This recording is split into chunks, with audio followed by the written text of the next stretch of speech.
Well, extreme heat is bringing dangerous temperatures to San Diego this week. Get ready. It's been hot, but that heat is actually going to build. And joining us right now with tips and what you need to keep in mind to keep yourself safe and your family members safe, we have Dr. T here in studio. He is the public health officer for the county of San Diego. Dr. T, great to have you in. Thank you for making the time. Of course. Yeah, I mean, this is, no matter how many times we talk about the tips and what people need to keep in mind, I mean, sometimes the day gets the best of us. And for those of us who have kids, well, there's a lot to keep in mind, right? These type of temperatures. Talk to us about what the county is seeing right now. Are you actually getting reports of heat-related illnesses?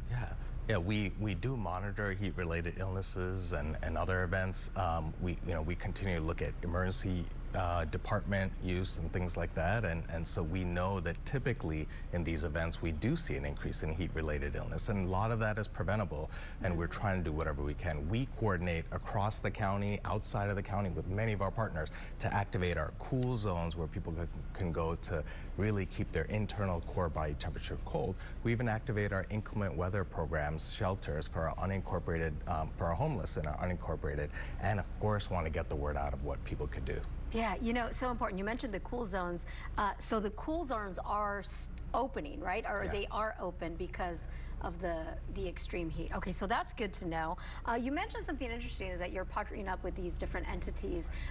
Does the county also work in conjunction with the different school districts? I mean, we've got, over 40 school districts, and they also have certain protocols in place when the temperature gets over a certain degree, right? A certain mark? Yeah, they do, and we're lucky that they do. They have those protocols in place because we absolutely need them. We know the kids are there during the hottest times of the day, and so we have to plan for that. We have to keep people indoors when possible, avoid those hot parts of the day. We have to make sure our kids are hydrated and safe, and we're monitoring them if they are outdoors for extended periods of time.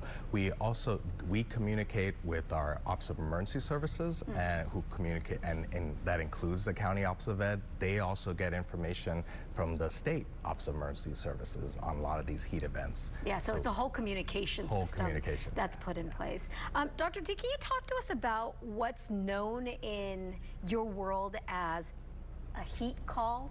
What is that, a heat call? We've heard it before, at least those of us who have been in media working with the county, but what is that for the common folks? Absolutely. Every heat event, our job is to notify all of our partners inside and outside of the county about what is going on, what is the heat-related activity going on, what should we be prepared for, et cetera, and what should we activate, like our cool zones or our inclement weather programs.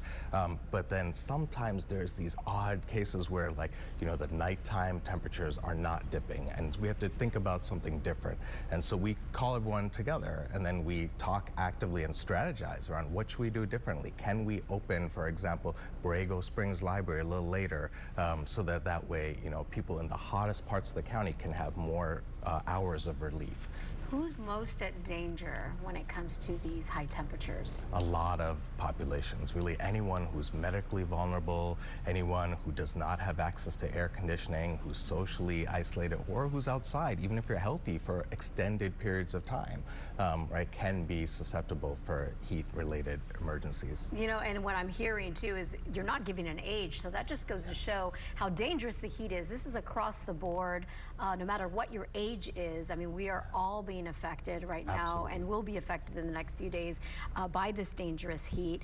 Can we talk about hydration for just a second? As a doctor, is water enough to keep our bodies hydrated? What do you think? Not necessarily, right? So when we sweat, we are not just losing water, but we lose electrolytes, like the chemicals that make up salt and then potassium and things like that. So you want to replenish those electrolytes too. And it is vital that you do so.